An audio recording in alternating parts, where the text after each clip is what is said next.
Brought to you by Cricket.com. क्या team बना रहे हो? फैंटेसी टीम का सीक्रेट बनाओ अपनी विनिंग फैंटेसी टीम क्रिकलेटिक्स के साथ on cricket.com. Download cricket.com now. इस खेल में आदत लगना या आर्थिक जोखिम संभव है. जिम्मेदारी से खेलें. खबरों के स्टेडियम से आईपीएल के डबल डोज के साथ मैं श्वेता सिंह और विक्रांत गुप्ता आपका स्वागत करते हैं। बहुत शुक्रिया श्वेता। और शाम का वक्त है 7 बजे। मुझे पता है कि इस वक्त टॉस भी होता है आईपीएल में, लेकिन आज दुनिया ये भी जानना चाहती है कि सियासत के मैदान में आज की सबसे बड़ी खबर क्या है। विक्रांत ने टॉस का इरादा छोड़ दिया है क्योंकि बार बार सियासी खबरें जीत जाती हैं। सिक्का मैं लेकर आया हूं और मैंने ध्यान से देखा है कि सिक्के के एक तरफ हेड्स है, एक तरफ टेल्स है। जब तक वो सिक्का नहीं बनेगा जहां पर दोनों तरफ हेड या टेल हो, मैं अब टॉस नहीं करूंगा। तो अब इंडियन पॉलिटिकल लीग से ही शुरुआत हुआ करेगी। पॉलिटिकल खबरें ही आपको सबसे पहले दिखाएंगे, चुनावी खबरें ही दिखाएंगे, क्योंकि जैसे जैसे चुनाव पास आ रहा है ना विक्रांत, वैसे तो आईपीएल चल रहा है, सही बात, लेकिन चुनाव जैसे जैसे पास आ रहा है क्या क्या नहीं हो रहा है यहाँ पर। अब आईपीएल में खिलाड़ी कुछ खाएं तो उनकी शक्ति तंदुरुस्ती कौन सवाल उठाएगा, अनलेस एंड अनटिल आप कुछ ऐसा खा रहे हो जो फिटनेस पर असर करे। क्या सियासत पर असर करती हैं खाने की कुछ चीजें। देखिए कैसे मटन और मछली का जिक्र बार बार उठा रहा है।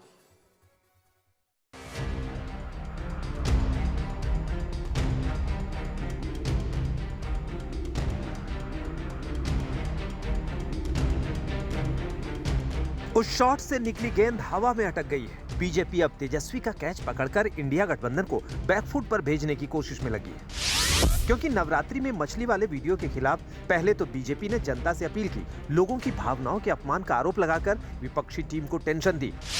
तो अब पीएम मोदी ने पिछले मुकाबले से ऐसा रिकॉर्ड का जिक्र छेड़ा है जिसने नवरात्र में मांसाहार वाले प्रहार को नई धार दे दी। पीएम ने बीते साल सावन महीने में लालू राहुल की मटन पार्टी वाली गुगली फेंकी है। सावन के महीने में मटन बनाने का मौज ले रहे हैं। इतना ही नहीं, उसका वीडियो बना करके देश के लोगों को चिढ़ाने का काम करते हैं। यूं तो बात 8 महीने पुरानी है, लेकिन मौजूदा दौर में ये प्रहार बिहार की उछाल भरी हुई चुनावी पिच पर बाउंसर बन गया है। लिहाजा आरजेडी का कुनबा अब इन हमलों से बचने की कोशिश में लगा है। मुद्दे की बात होनी चाहिए। गरीबी, रोजगार, नौकरी कितना दिया प्रधानमंत्री जी ने, गरीबी क्यों नहीं मिटाया, पलायन क्यों नहीं रोका, बिहार को स्पेशल राज्य का दर्जा क्यों नहीं दिया। क्षेत्रीय मुद्दे हावी है इस बार। लेकिन ये साफ है कि राहुल लालू की मटन पार्टी और तेजस्वी यादव का मछली वाला वीडियो सियासी मसालों में लिपटकर अब बिहार में बड़ा मुद्दा बन गया है। इंडिया गठबंधन खेमे पर हिट विकेट होने का खतरा मंडरा रहा है। तो यही तो हमारी लड़ाई है कि बीजेपी के लोग हर चीज पे पाबंदी लगाना चाहते हैं। आप क्या बोलेंगे, क्या खाएंगे, क्या सुनेंगे। लिहाजा खाने पर छिड़ी वार में लालू यादव का नया वीडियो आया है जिसमें वो सत्तू खाते नजर आए। वही खाने पीने में बार बार किसानों की बात कर रही हूँ कि उनकी आय दुगनी हुई है क्या, एमएसपी लागू हो गया क्या इस देश में, 2 करोड़ प्रत्येक वर्ष नौकरी मिलेगी, 20 करोड़ रोजगार मिल गए क्या इस देश के नौजवानों को। ये वोट के सौदागर हैं, न कि ये सनातनी पुजारी हैं। ये सनातन का लवादा ओढ़ करके तुष्टीकरण की राजनीति करते हैं। भले ही आरजेडी की गेम में वापसी का दाव हो, लेकिन बीजेपी ने मटन और मछली वाली तस्वीर के जरिए आरजेडी और इंडिया गठबंधन के खिलाफ जबरदस्त फील्डिंग सेट कर दी है। तैयारी है तेज हमलों के स्विंग की, ताकि चुनाव में ताबड़तोड़ विकेट चटकाए जा सके। आज तक ब्यूरो। कमाल है श्वेता।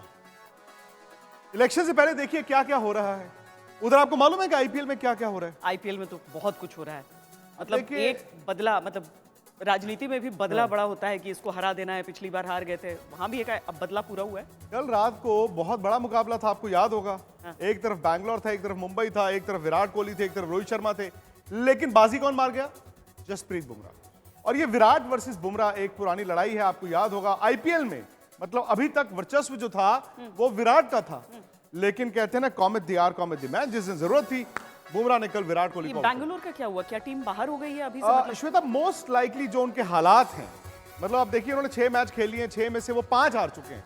अब आप अगर उनके बहुत बड़े फैन हैं, ये देखिए कैसे बुमराह ने विराट कोहली को आउट किया, यहां पर मैच खत्म कर दिया था। अगर आप उनके बहुत बड़े फैन हैं तो आप ये सोचेंगे यार 6 में 5 आ रहे हैं, 8 मैच और हैं, 8 जीत के शायद चले जाएं, 7 जीत के भी जा सकते हैं। तो जो टीम 6 में 1 जीती है वो 8 में से 8 या 8 में से 7 तो नहीं जीत सकती। तो आप ये मानिए कि दरवाजा उनके लिए तकरीबन बंद है। ये 5 विकेटें लिए बुमराह ने कल, और बुमराह का कहर वैसे भी, मतलब जिस टीम में बुमराह हो, जिस कप्तान के पास बुमराह हो, आप अंदाजा लगा सकती हैं। तो इन्हीं विकेट्स में उन्होंने एक अपनी परफेक्ट गेंद भी एक को करा दिया। तो मतलब पता नहीं, मुझे लगता है कि जो टो क्रशर था उसका तो एक्सरे कराया होगा बल्लेबाज ने, क्योंकि ना सिर्फ उनकी विकेट गई बल्कि हो सकता है कि टो भी फ्रैक्चर हो।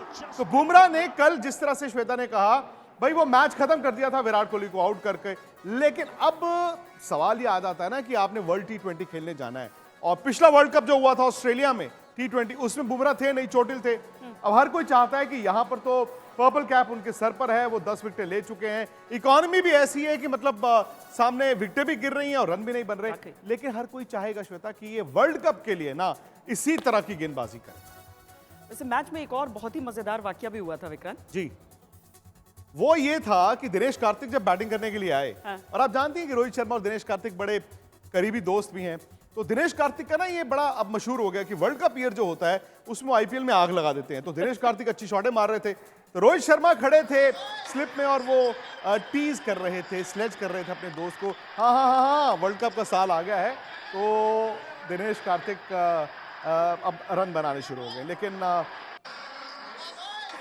अच्छा, लेकिन जो न्यू जनरेशन जो है, नई जनरेशन है, इनफैक्ट पुराने जनरेशन के भी कुछ खिलाड़ी हैं, उनको मुझे लगता है रोहित शर्मा से सीखना चाहिए, क्योंकि आप स्लेज भी कर रहे हैं तो आप उस बैरियर को क्रॉस नहीं कर रहे हैं, क्योंकि आप आखिरकार एक टीम में फिर खेलेंगे। और दोस्त वाली बात है ना, बिल्कुल, दोनों दोस्त भी थे। वैसे इस मैच में बैंगलोर ने श्वेता रन नहीं लगाए थे, 196 रन वानखेड़े स्टेडियम में ना थोड़े कम होते हैं, वो 196 भी इसलिए लग गए क्योंकि दिनेश कार्तिक ने आकर नीचे से रन बनाए, लेकिन जब रोहित शर्मा और ईशान किशन बैटिंग करने आए तो 196 बहुत बड़ा हो गया। एक तो ईशान किशन अब अचानक से ना वो वार्म अप हो रहे हैं, आप देखिए भारत की टीम से ड्रॉप हो गए थे, फिर बात है कि वर्ल्ड कप में इनका कोई चांस नहीं है, लेकिन इम्कानात इसलिए बढ़ गए क्योंकि अब वो आहिस्ता आहिस्ता अपने पुराने अंदाज में बैटिंग करना शुरू हो गए। दूसरी तरफ रोहित शर्मा, उन्होंने भी बड़ी जबरदस्त बैटिंग की, लेकिन कल रात की जो हाईलाइट, ये छक्का था, ये इनके बैट से निकला, रोहित शर्मा भी तारीफ कर रहे थे। तो ईशान किशन और रोहित शर्मा ने जब वो सलामी स्टार्ट दे दिया, उसके बाद तो फिर सूर्य कुमार यादव तेजी से मेरे फेवरेट खिलाड़ी होते जा रहे हैं। ऐसे भी धोनी ने कैप्टनसी छोड़ दी है जी। तो सूर्य कुमार यादव गजब का खेलते हैं, और मुझे लगता है कि जो उनका डिस्क्रिप्शन था 360 डिग्री वाला, उसके बियॉन्ड जा रहे हैं। आप देखिए 19 गेंद में 52 रन है, और ये कमबैक कर रहे हैं, मतलब 4 महीने चोट के बाद पिछला मैच खेले, 0 पर आउट हो गए थे, लेकिन अब उनके ये देखिए 19 गेंद में 52 रन है। सबकी धुनाई की थी, सबकी धुनाई की, और धुनाई का असर ये है कि मुंबई की गाड़ी दौड़नी शुरू हो गई है। मतलब मुंबई भी 5 में से 2 ही जीता है। आप जानते हैं कि तीनों मैच वो पहले हार गया था, लेकिन मुंबई है ना, क्योंकि आईपीएल इतनी बार जीते हैं, आप अंदाजा लगाते हैं कि शायद यार ये आ सकते हैं, लेकिन जैसे मैंने कहा विराट कोहली की टीम जो है, उनके लिए आगे का रास्ता, दरवाजा तकरीबन श्वेता बंद हो चुका है, बस वो इतिहास ही रचेंगे, चटकनी लगानी है। इतनी जल्दी कोई किसी को रूल आउट किया जा रहा है आईपीएल से। सही बात है, हालांकि विराट के रन्स थे, कल उनके रन्स नहीं आए, कल इंपॉर्टेंट मैच था, अगर कल बैंगलोर जीत जाता तो मुंबई के लिए आगे के रास्ते थोड़े से मुश्किल हो सकते थे, लेकिन अब ये लग रहा है कि जैसे मैंने कहा आरसीबी जो है वो अब शायद इस आईपीएल में आपको टॉप 4 में नहीं दिखेगा।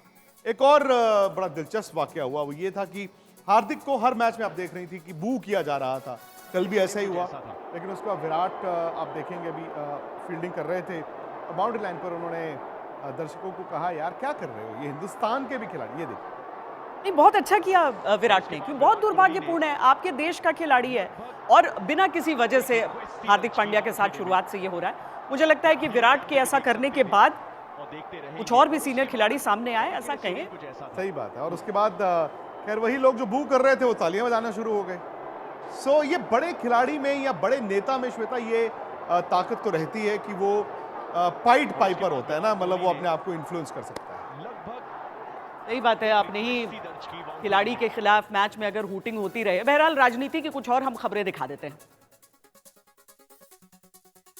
15 साल निकम्मे सांसद को ढोया, जिसने काम नहीं किया, जीतने के बाद भी गायब रहा और अब अमेठी की वफादारी पर ये तोहमत लगाते हैं। आप सबका भी तो समर्थन रहा था, आपने भी तो वफादारी निभाई थी, परिवार माना था। मैंने लोगों को रंग बदलते देखा है, परिवार बदलते पहली बार राहुल गांधी को देखा। स्मृति ईरानी जी का मानसिक इलाज कराना चाहिए। मानसिक निश्चित तौर से ये मानसिक दिवालियापन वाला बयान है। उनको अपना IQ लेवल और मानसिक रूप से उनका इलाज कराना चाहिए। मैं इतना ही कहूँगा कि अच्छे डॉक्टर से जल्द मैं मोदी से आग्रह करूँगा कि जल्द से जल्द अच्छे मानसिक डॉक्टर से उनका इलाज कराएं। विक्रम भाई जो मेरे छोटे भाई हैं, मुझसे तो नाराज ही रहते हैं। इतना प्यारा मैंने उनको नाम दिया राजा बेटा, उससे भी खफा है। इतना प्यारा मैंने उनको बोला राजा बाबू, उससे भी खफा है। हम जो हमारे जो शीर्ष नेतृत्व हैं, अगर कोई उनसे हमारी तुलना करे तो हम तो गदगद हो जाएं। वो खुद को प्रधान सेवक कहते हैं, दुनिया उनको प्रधान सेवक कहती है। हमें कोई छोटा सेवक कह दे, हम तो गदगद हो जाएं। हमने उनको छोटा पप्पू क्या बोल दिया, अरे वो तो मुंह फुला के बैठ गए। उनको उस पे भी गुस्सा आ गया। मुझे कहते हैं मैंने अभद्र भाषा यूज की। अरे भाई, किसी को प्यार से छोटा पप्पू, राजा बाबू, राजा बेटा, ये तो बड़े ही प्यारे शब्द होते हैं, हम छोटे छोटे बच्चों के लिए यूज करते हैं। छोटा भैया है वो, उसको मैंने प्यार से बोल दिया, बड़ा नाराज हो गया। जिस तरीके की भाषा शैली का प्रयोग उन्होंने किया है, शब्दावली का प्रयोग उन्होंने किया है, खास करके हमारे लिए, कांग्रेस पार्टी के लिए, हिमाचल प्रदेश के लिए, उसके लिए मैं उनको कोटि कोटि उनका नमन करता हूं। आज तक इस तरीके की भाषा शैली का प्रयोग हिमाचल जैसी पवित्र देवभूमि में नहीं हुआ होगा। खैर, मैं ये कहना चाहता हूं कि वो जिस मनाली के मंच पर थी, अगर उन्होंने इस शब्दावली के बजाय अगर मनाली के मुद्दों की बात करी होती। आपको याद है कि कुछ ही दिनों पहले, कुछ ही महीनों पहले सदी की सबसे बड़ी आपदा मनाली में आई, हिमाचल में आई, मंडी में आई, और आप कहती हैं कि मेरा घर मनाली के अंदर है, मैं मनाली वासी हूं। मगर क्या आप आपदा के समय में एक दिन भी मनाली में गई? तो ये सियासत की कहानियां देखकर मुझे ऐसा लग रहा है कि जैसे 7:15 हो गए ना, मैच शुरू होने से पहले खिलाड़ी जो है नॉकिंग कर रहे हैं, नेट प्रैक्टिस कर रहे हैं। नतीजा तो मैच में ही निकल कर आना है। हाँ। जो मैच में आपने रन बनाए, विकेटें बनाए, बातों से कुछ नहीं होने वाला। इनको भी अपना रिजल्ट ही दिखाना है। इनमें जो जीतेगा उसकी बात को याद रखा जाएगा। लेकिन हम यहाँ पर जरा यूपी की सियासी ग्राउंड में भी चलते हैं। आज ओपनिंग करने उतरे अखिलेश यादव। अखिलेश यादव ने अपनी पहली चुनावी रैली की। बहुत माथापच्ची में समाजवादी पार्टी लगी रही कि किस प्लेयर को खिलाएं, किसे रेस्ट करें, तो ये सारी चीजें चलती रहीं। और इस बीच योगी आदित्यनाथ ने 80 का विशाल लक्ष्य रखा है अपने लिए। यहां पर विरोधियों के लिए नहीं, अपने लिए रखा है 80 का विशाल टारगेट।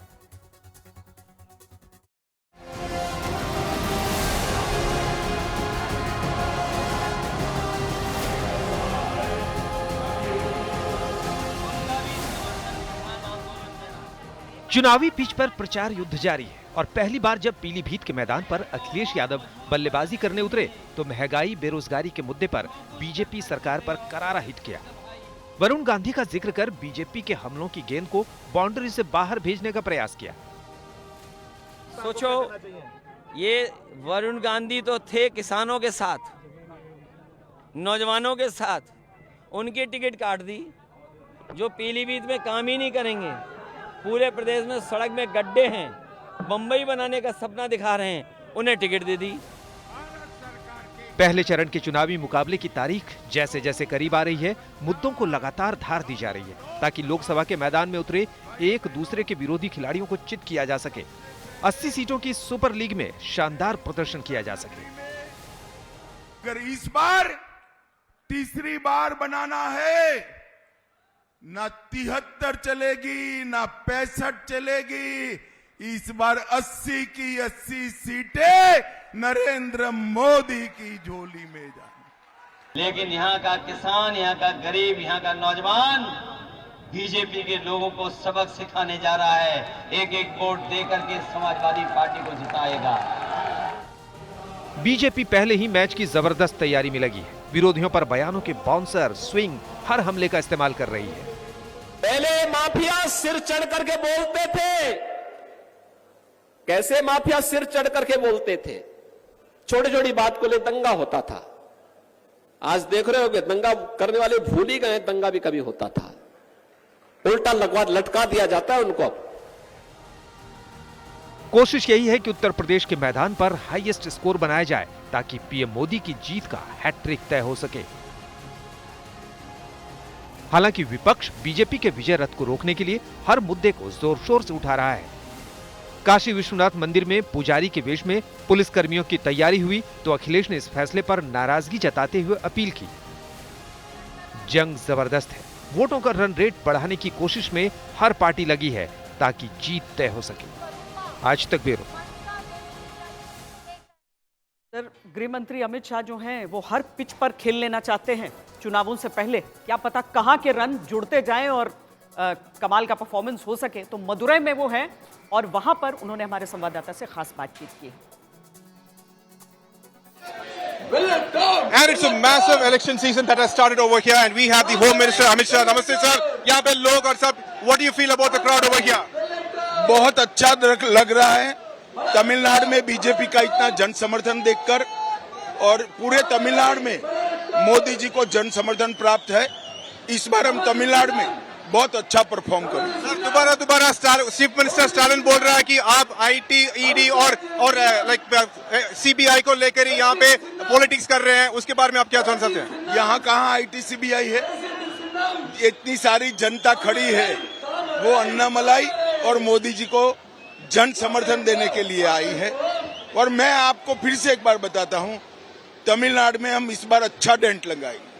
अभी मोदी को अन्नामलाई को दयानिधि मारन ने जोकर बोला था और बहुत बड़ा इश्यू हो गया। उसके बारे में आप क्या बोलना चाहते हैं? देखिए, इस तरह की भाषा का प्रयोग फ्रस्ट्रेट लोग ही करते हैं। ये इनका फ्रस्ट्रेशन है। तमिलनाडु में अन्नामलाई आईपीएस का जॉब छोड़कर जनता को करप्शन मुक्त तमिलनाडु देने के लिए आए हैं। इनको इस तरह से बोलना मैं नहीं मानता अच्छा है। आखिरी सवाल सर, आप चीफ मिनिस्टर स्टालिन को कुछ बोलना चाहते हैं क्या? चीफ मिनिस्टर स्टालिन को कुछ बोलना चाहते हैं क्या? नहीं, मैं कुछ कहना नहीं चाहता। मैं तमिलनाडु की जनता को अपील करना चाहता हूं, कमल के निशान पर वोट दीजिए और मोदी जी का समर्थन कीजिए। धन्यवाद sir. That was the Home Minister Amit Shah, who has very clearly mentioned that this time BJP is going to make a difference. That's the reason he is making a road show in Madurai. Daniel Pramod Madhav for India Today. जैसे भाषा के barrier को चेन्नई में तोड़ा महेंद्र सिंह धोनी ने, मैं कहने लगा वैसे ही यहाँ पर कोशिश की जा रही है। पर क्या क्रिकेट और राजनीति उस समय फिट बैठेंगे या नहीं, पता नहीं। सही बात है, लेकिन आज का जो मुकाबला है ना श्वेता, वो एक टीम के लिए मुझे लगता है कि आगे का रास्ता तय कर सकता है, और वो है लखनऊ की टीम। क्योंकि आपने यूपी की बात की थी, तो लखनऊ और सामने कौन है? दिल्ली। हर कोई दिल्ली आना चाहता है, लेकिन दिल्ली जो आईपीएल में कोई बनना नहीं चाहता। क्यों? क्योंकि दिल्ली की टीम अब ऐसा लग रहा है कि on the brink of elimination, मतलब आईपीएल से बाहर हो सकती है। और अब आईपीएल अड्डा के लिए आप जुड़ सकते हैं स्पोर्ट्स तक पर। मैच से पहले, पहली पारी के बाद और नतीजे के बाद खास शो वहां पर जी विक्रांत के साथ जरूर देखिए, जिसमें इंतजार मैं हर रोज कर रहा हूं श्वेता। मैच से जुड़े आपके हर सवाल का हम देंगे जवाब। जानने के लिए हर update, live analysis, special interviews, download कीजिए स्पोर्ट्स तक ऐप।